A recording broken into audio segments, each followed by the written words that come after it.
Yes, I'm a kwababiem. Na semdi kakachiro no ene ya wadenti no. Yene Adom 106.3 FM kayentuma epma no na yede ni ato de People's for Jumedie abro. Na yeba mpotemu ebehwe ohaw akwansidi a ejina mpuntu ano ewo saa ebia honum. Sai nam no kase dache na ya wasante akopiem ewo adenta. Dache we ready a. Mienhuru ne ekoso ewo adenta no pen.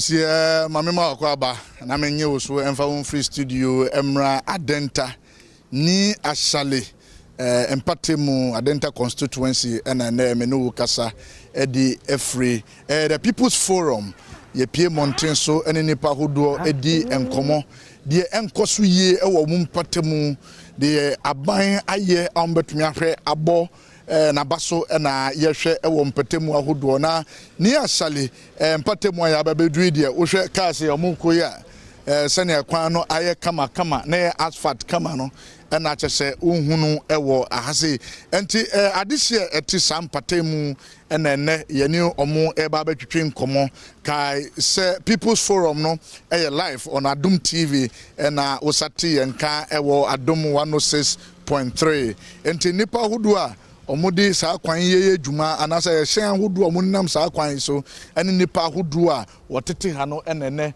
yene omo eba bedi enkomo enti wo hwe kasa enam kwan so eba na obehun se saa kasi nyina no enam asphalt so kama ekwan no eye ekwan no ye bruta enti wo hwe kwan na nipa hudu nso ote yi omo nyina so eto aba enti maame ne yenhye nkomo nase na memisa obenyi bibia boko de nyame adom bibia boko number 2 frozen frame nana ya uti Mpensenpensemu a haya na mtimi fie ni ofie ni na mukwan kan pa wa na dabi bia nya kura te se nsuo to kura etan nsuo to etan untumi mfa so ekwan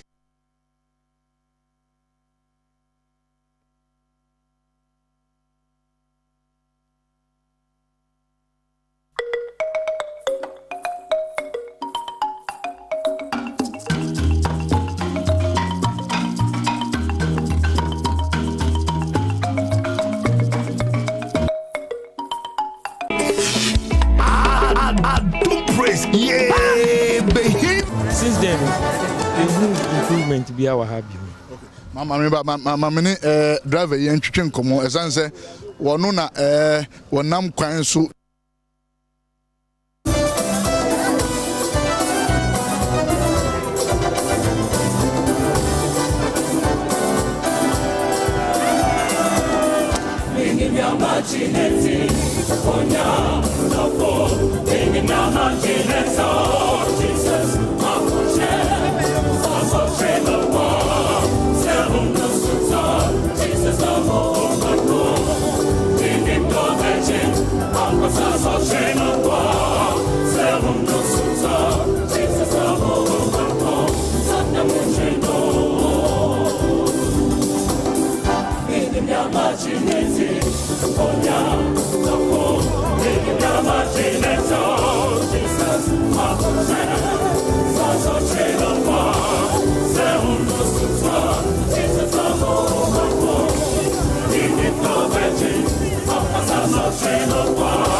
Fatu bia yenya fatu bia wa because yet the rovers yenya fatu bia wa and trotro rovers aye wa fatu bia yenya say anka fasu e benya say ye kwan e be kwan maye na petrol so atete so amaye se se petrol kosoro e kwan so yenye enti say ye de zelo e wo botwa ha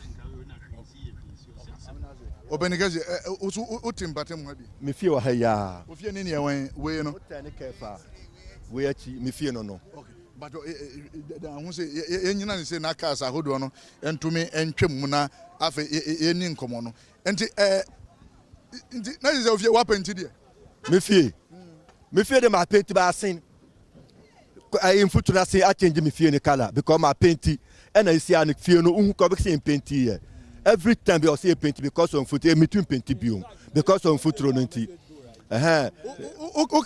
na wo ka bibi say we a taxi driver until we fa kwan yi so pa taxi driver senator e kwan we die master first MP of Adenta ya opare amon ne bremu ena omo ye kwa no besi ha no musi ekwa we wanye omanye on neglect ye from after that no so no another 2 MPs nso baye omo so omanye se si aso ewo hoyi ekwa we yen ye omo e bibia nsuo to ha no musi ya untumi fa ha no musi MP na MP no wa say no ne kwa ofa so nie MP na ha no nam da bia honorable Ramadan ne kwa no ha mo da bia ye stop no ka kire no but on fi yen ena ekwa we say no 2015 was awarded so some year ekwa we 2015 omo awarded contract for this road but this road omo anye on ba ya omo gu site no so ena omo dwane call ye efie omo na omo te contract no oda fie we mu ena oba ye say wanya contract bi wo north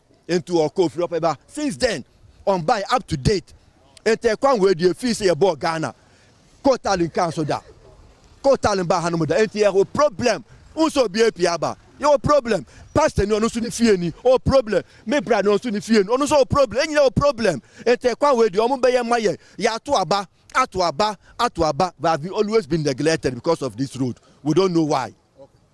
Mamen ko so for so obi abenya na time wakaza so for bi aboko de nyame adom but who dance sorry ben no Assemblies of God one so na so kwa sorry na uti area ha baby on ni baby a shell we fie no na baby amodi esia okay na wotie wana me fie no but o fie no apenti fie ni de chese ye painti miss me do ru mi dem sesia e be shoko mi do ru dem a nya obehu wo no e be shoko chese enfuturo chese atare no wodi se wo no ma na sei wodi se wo na sei mitimi hu se kwan no de ye politics mitimi hu ebi se haye NDC ebi se haye MPP chese enti no ma ye aye bibia no ma ja hase ye brepa me okohwe me kas mienu esio ni nyina kwan we height because unya fast wa 1 2 na a break here da ho na kwan we so a busy road because traffic ni fa nyina hana ka bia afa a very very busy road ye nim ni enti o majai amai eti no government no ni assembly man for no mo nya o mo hwe no mo nya mind because ye bre wa hadodo ukoswe mi dem a emu futuro pa nya de ketwa ye bre wa ye punya penti dai na ayeyi dem nyina ye basa eto mo hwe mai ya ma na mi afi me ne driver yi entwetwe nkomo na me mbisa no se o hwe ne kai yi a ono so ebra nam kwan we so na eni nkomo driver bibia boko nyame adom uni nam kwan yi so muna moye adwuma etese ma mo kwan de enye kra nsuo to a high papa na nsa nsuo to ye ho akire pa na trucks ne fa no so emwa yen ko mo twi kwan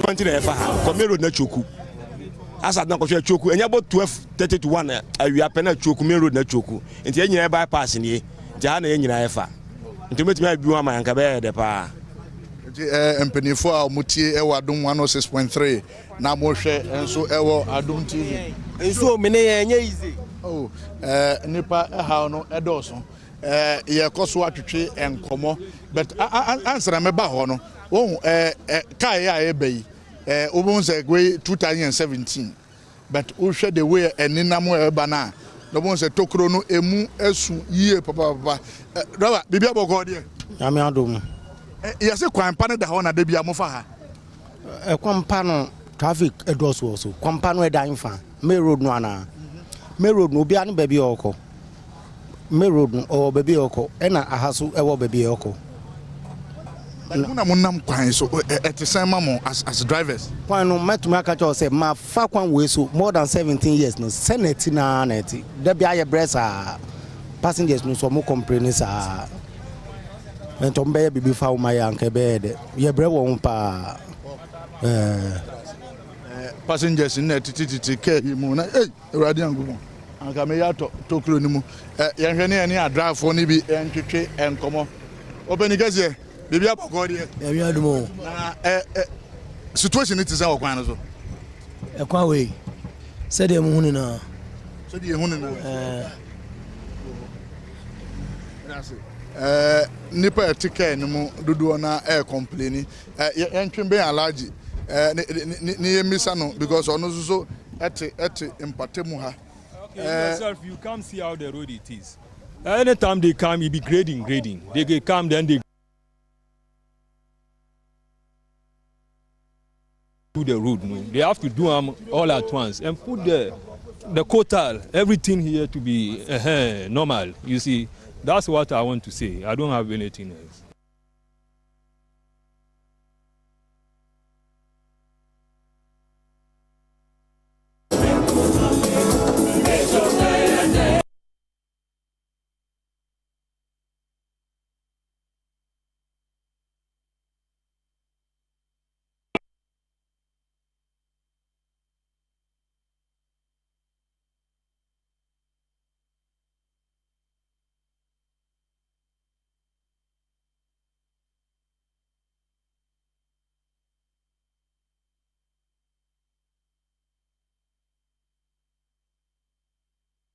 And me and take care of whatever they are supposed to do.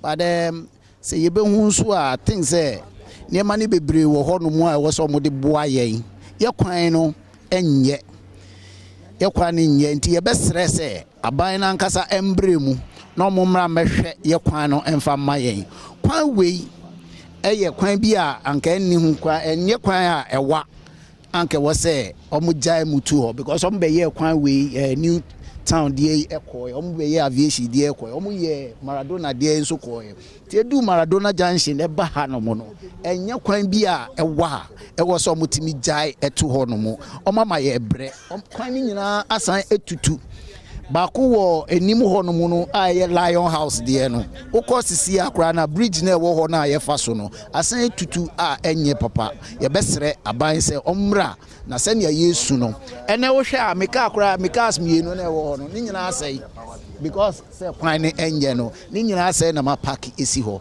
ye besra aban sɛ ombre mu no mra mehwɛ kwan ne mai but mu nyina no mu ni assemblyman wo ha kasa mu ni mpanimfo akasa ma mpanimfo ne hu sɛ kwan no situation ewo mu assemblyman ne de o ya danfo ogira ye nkyɛn kura wa ha abribia no ye ne kasa ne kasa mu no to de bia no say nia ekoso kura no to de bia ono ankasa ne di ni bottom sika ne eboaboa kakra iti ye besere assemblyman nso ye na afamo de yenso ye afamo de na emu makase aban na ankasa bebe mu a ono so ba beboa e de amayen ne atwa me nso no kura ma me ne kasa we na afi me mra so enkofo mo de tipa for obe bibia boko nia omo ha ne drivers for ni bi say mo amudi tipa nam kwan so mo na mo say kwan ene de obeka say ne say kwan de oboa nse kwan no potros de mo a wo fe mu no de mo na de ba de ese mo ntina ko mutimi twaso na mo de abo papa egusuma en kwan de eni ha obi abiem nti ye be sire asem ma ne MC ni say ene ye mpini ni aban say omo mboan because tipa ye de empty na fa ase se load wo mu na ta fa kwan ni nyana fa da ye den ye be sei ba so mo an kwan ni na fa kwan dia ye ni problem bia ntinu ye be sra ban se o mo an ye bre pa unse be kon kan je gbugu ye be kon na ye we di na spring ne bubu ise nso kan no so e hu ne o ma boy din too much nti o mo an why o mo an e da ma si enti ensensem na ko so alaji be me ni nkomo me ha na mete ofie ni sa alaji ofie ni say we dey ofie no god wa penti ana but road ni a problem but nkwala na wo mwa ha no wo ye yare problem ni nkwala no yare na ade say what you say obia wo munya problem wo friends nti say wo hwepa enwa bia edu ha insutwa obia to kasa okrom ho nyina ha na wo fa esoro ha nyina ministers fa ha minim MPP NDC ministers na womu nyina womutena na kurom ha na womufa za wote ase ekwan na epoto amafo bre mofra bre even especially mofra na very important nyempa infumpo mofra na womuta yare za wote ase womu cross ha problem be sɛ wote ase nti sɛ wɔhwɛ no wɔn yɛ ɛkwan ne de nwa bia sɛ wote ase hwɛ ebi hwɛ road wɔn ayɛ only gutter baako nsu tɔ a ɛkɔ amanfo dɛm nyinaa ha nyinaa ɛho nti sɛ wɔn yɛ wɔn bɔ mbɔden cars nyinaa huhu wɔte wɔhu cars a wɔn fa nyɛ ordinary road akɔyɛ sɛ main road bakakraka no wɔn fo pɛ no wɔn nyinaa fa ha saa na ɛwɔ mu saa wote ase alaji apart from ɛkwan no mu mpatemu problem bɛn bi mu na ɛsɛ problem de me fan say nsu light no sometime your problem your nsu problem but the most important one any friends and road no very important because say nipa area untumi ahwe saboa hwe woman yo hwe or na yiwa anytime bia na fin ko ho students a wo musua do ho nyina bebre jai sauti ase nti say wo mbomode na wo ye na bibia yi ekwan dey very important especially my friend na wuhu ade bibia na wo bofum na wo ye bibia sauti ase nti asama e ho ne mama na se na yegusu atwetwe enkomo openika se bia boko medinde Misbah Mohammed Misbah o so te area bi me te area ne ehu kura ne anajo sade san akronfo se wontimi fa anu anajo we dey be robo so my ekwan na be sisi o my ya be sisi ye be start election for assemblyman for no on ba be dwo enum ba ni hwe be ka kire because ko ka kire o be ka jo so no ni power woni power ba o be jino say ntomma ye be tuati obi o so na ni power na o be ba no so anya ni ye be tuati ano nti ni ye be ko anu makrofo nko a o de ko down park o bo se wi fo nko na e wo no mo nti edu anajo anu no mbegina we list mistake ye be robo sesia kwan ketekete we how many way aka many way a obeye o ntimi nya kwan we wo ba se assemblyman o ntimi nya kwan we na so no obehu di so no so ba no the campaign o se mbe kwan campaign no mo ye no se me me isu kwan no ntimo ntoma because mbe mo kwan ma wo nya kwan no ba be campaign dia fa kwan.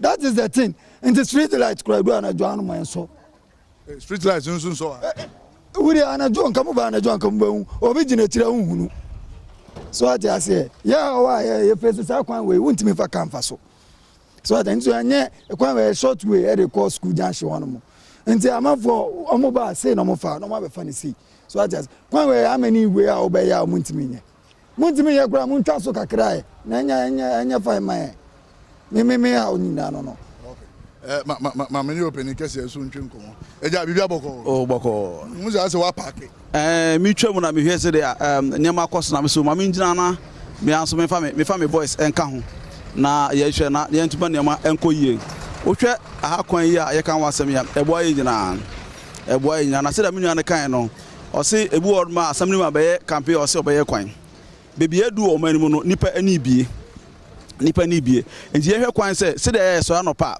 na MPO wan ho be ye campaign a o se me ye kwan no edumre o so mu chemuche timamufo se wei na o hwe se o ye kwan wei na o so ye wei na because of voting tina aba so me se da bi eno na ama sa kwan yi akasi wo na ama nipa buafunu nti wo na o kan MCA kan obi bi o kan obi mo mo de anche ne o so ye kwan no na o kire wie so anamo bi e hu hia so betu afa kwan bia no wo betu afa ho enya sa se da timamfo ye ni bie enu bi atwa na nipa nnim na bebre na adwu wo fom no mu ni ba se o mo ni bie ko nti o mo de mo ni bie ko so asem wanfo so a mo ba be pe abato no se unye kwan a uni tumi se o ye kwan a emfa nye campaign uni tumi se unye kwan emfa nye campaign MP uni tumi emfa nye campaign yesa mo yi a ye bufo ba mo so akra mo kwan no se America ka kire bebi a wo hwe yen ebia wo mpatem situation no kura eye worse esin say ye ntumi hunu ho nti bebi a wo hwe yen no obetumi afra yen e wo 055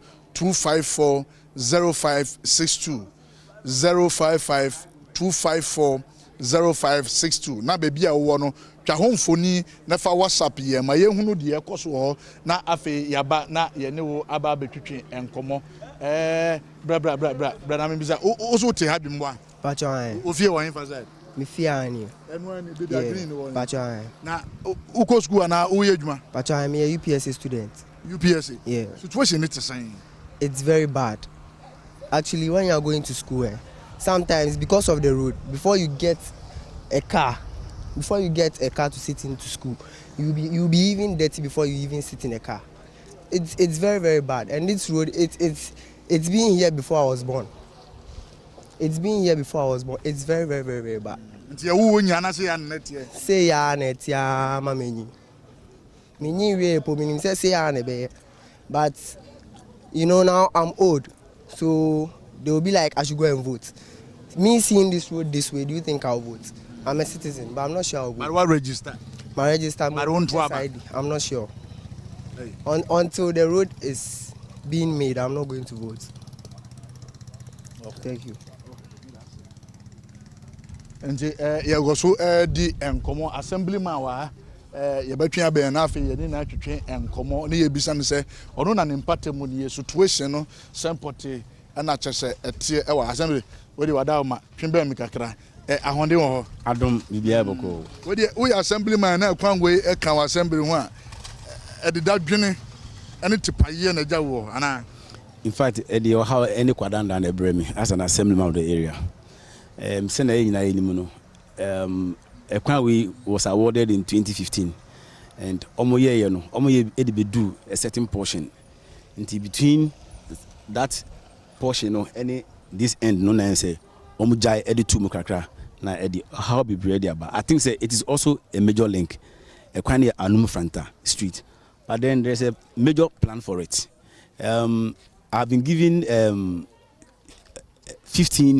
5 existing routes to be re-asphalted right from Third Gate, Ashabotri, Newtown, and that's the St. Peter's Road, Ediba, Maradona, Edico, St. Francis. The last one is Pentecost down. Intino, it was also construction who is doing this particular work. Why two? Emma, we're just in Atom because Ghana hosts to the 2023 All African Games. He'll be coming back to site to come and do. This particular portion is not part of it, but then we are talking to him. Whilst he's doing it, then he can link this particular stretch.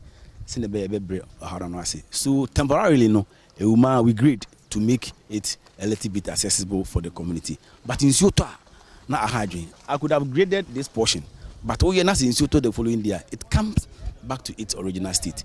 And how kakra edaba intino mepa community nature omonya butoye will make sure that we will come in and solve this problem because adenta anyone there was a certain gentleman by name Shanuno.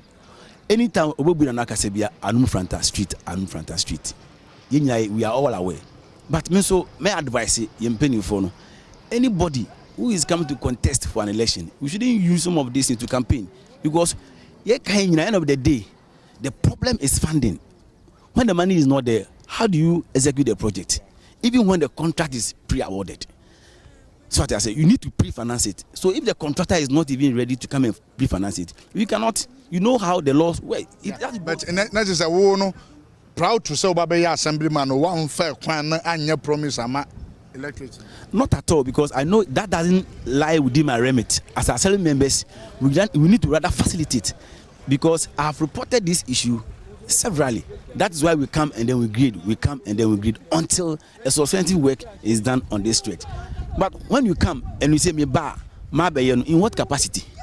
Even when you lobby, you know that it needs to be funded, and everything sits on the lap of the assembly. So they should collaborate with the assembly and see what is in for all of us. But when you come and say I will do it, how are you coming to do it? But and apart from road problem being the sabo community and our electoral area. My electoral area there, it used to be petty thievery because the area is plunged into darkness.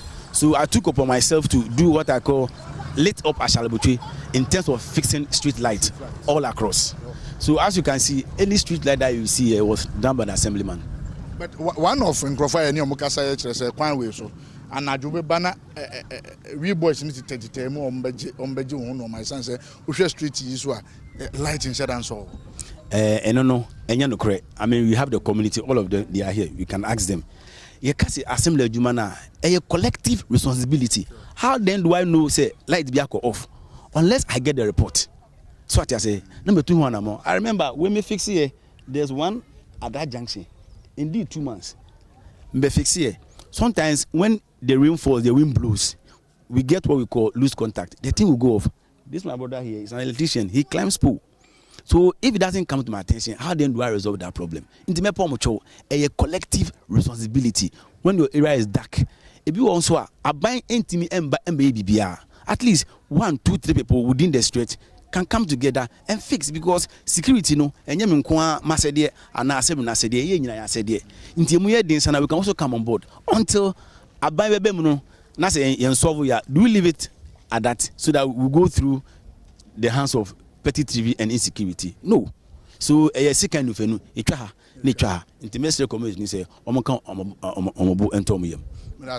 Assembly now area now instead of new areas how the area me sure as a year kakra and so anka road way there here has fatty honey has fatty anka we a very short road I me say maybe me da say mama can say binchiro Adenta municipal assembly and the municipality itself has 974 straight kilometers of road to be paved. Out of this we have done 273. Wow. Look at the deficit. So it's a very huge area, and this is just near Ashali electoral area. Talk about Bentana, talk about the other areas, but the only thing I can say is some portions of the electoral area is somehow neglected, because if you go to other areas, the roads are done and stuff like that. As leadership, we need to sit down. Softly, because we share the inner roads. Because no grand because at the end yes, so it is the reason why all the principal routes are not being done. The major problem is the inner links and then the drains. That's the only problem. Because Minister of Roads is coming in 2 weeks' time to come and commission the first phase of the Boteman to the School Junction Road. Or we are cut short for the second phase of the project, which will start from School Junction to Ridge Junction. It is going to run for 10 months because of the games. Into a dozen, but we will still push and get what is due us. Good morning.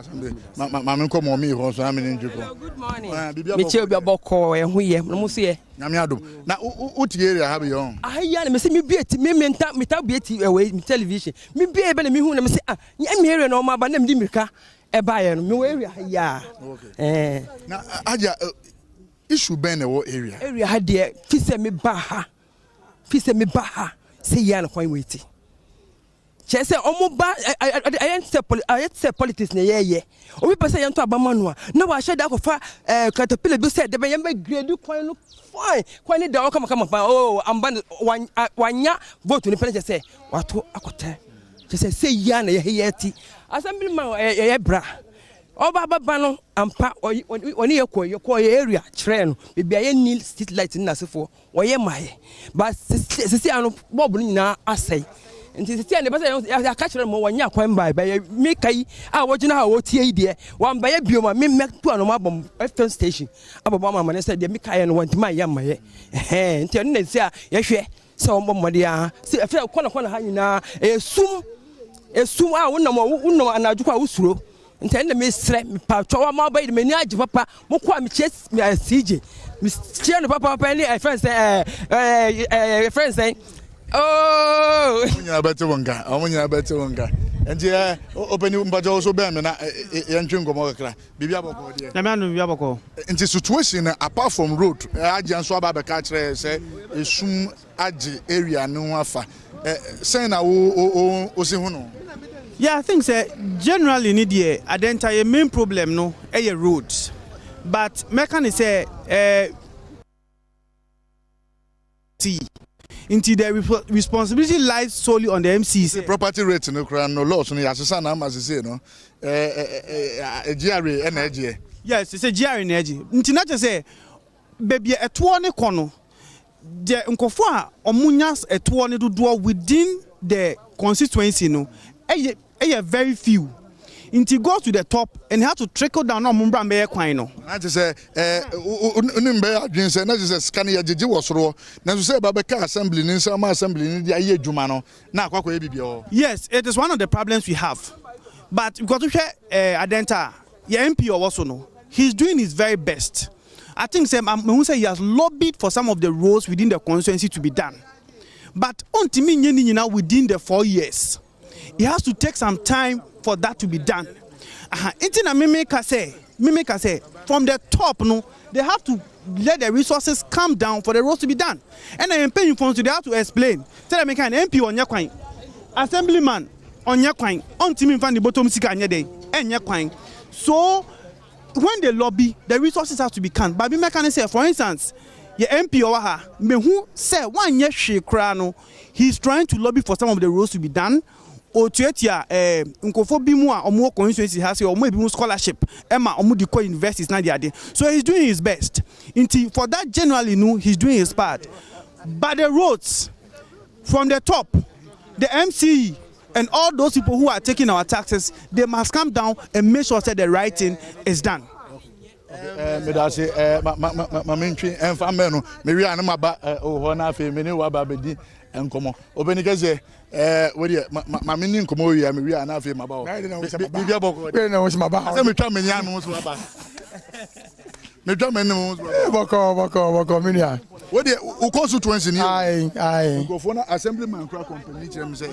This time around, this area, this particular man neglected. Oh, but this is the area. It's quite unfortunate. Quite way, no. What share? What to know? I got this, no. A buy way by Yana, ye got this. I say, now, but near Saleha say, near Salehano. Share the whole constituency. But like I say, I buy way by no, and you are benefiting from Gattes Spa. Higher the other side of Boche. You were Newtown, your old town. You started a year inner roads from old town. Ba. It's just a few and menu yako old town. We say, and just last month, Yano, they are close to 6 inner roads. Say, we be 6 inner roads. I have community fence lanes. Ye got us. Fence overlay. No, you goose one casa. What you say? 80 idea. Ba. But like I said, car roads party. About me, fair say. But I say, idea. Na me ni mkreni e kwan me amenam so banya na mbisa me nwe say e kwan say asese ana because we wo ho the da esra no so wo ho e be 3 normally no traffic no wo e won finfin no because the way you see na obi ade akọ that side it no ye by the minim say enche bia no e be duru ase so it no me sure say wonam system mu nyina wo prese ye nto so aba na won be frankatuni e wo sa constituency no o delegates ni bitia of course e omo dey complain no bre wo sa o minim pa say bi na ma me so metia it nyo bi na so be ka che me so minim what you say me so minim dey koso ha tira me chechi ma cho say the same area ya we me no ko the other side we be say last month here no ya good street be force so e asphalt tankasa eti ye ba what you say na ha no ye grade na nso to na asa ye say ye ba yi dey me gidi say enche bia na ha force so e be duro mo so eti no clear roads ni dey identical constituency as a whole no ye problem ba ko major problem pa ye roads. But me kasi ko point when you say by way by no and you first say of the roads o be me yes also nam kwan bi so say baby wa ya kama na yetimi nyani nyina ba ye gusu yi de aye press be break it at once me yi say o mo say by we na o madi ni e gba roads eti e wi say na ye kɔ no e betima ye bebre aye de aka ho ma me na say na fe me sister yin wie me wo say school on Pacha fashion school Pacha say ne kwan but I hire bebre, quantity the higher bebre. If you got a crack, 10 be a students, Yanni, it's me to get any food thrown and near my good got any mono. Wire cry. If you man, they be I address here a bedroom. Yabba bedroom up a hassy, I bassa. I was say, young fire school uniform no, and found what to get them. You baby and I once I feel. So if you crampona, your madam, at the white crampono, at the right to buy a was I not careful. You best say I didn't. Oh, see a straw, my quine or a straw, Mombran by a quine in my. I don't know this red dear because I don't see my time be a non foot throw. And foot run, I must open a juma cry because of quantity to say by your benya car. A dear coffee, a drum run, I say, I can't for her say, sir. A drum run, open, I won't mean your car, and a day, and found coffee. Bediere no, pacho. Mama na se na me open get se bibia boko boss. Uti here ya. Pacho me tie ira hanom chechira ya no ma. Na matie de ekoso bibia na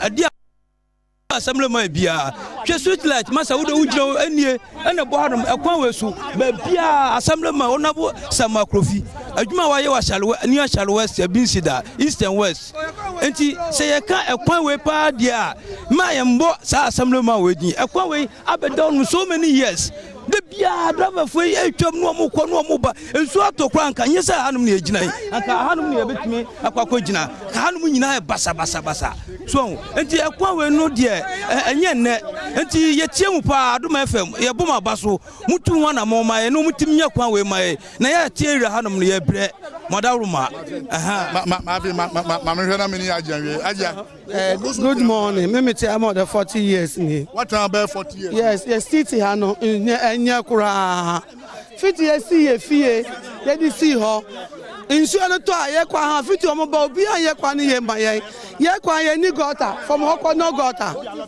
insuo ni fi so no wa for ebe si da ya anya anyina ya mna kasi fa sabu omo ko insuo anu o omo ko ya fa no mo do jiri ko obi anya hobo aye nte hiambo pa ye city idea no politics ye hiambo pa ono ka no oni onto area oni area kwan o just kasaka ke until we need help please make people help us until na emre no ebe maye kwan amaye de adwumadie ni na e de see the people's forum medical catch baby a wo bia no fa number no 0552540562 0552540562 na afi frey na afi eni woni nkomo na baby a wo bia no yentwem ben na ye ne eni nkomo wa ha near Shale electoral area within the Adenta constituency and then the people's forum at the free at the bro.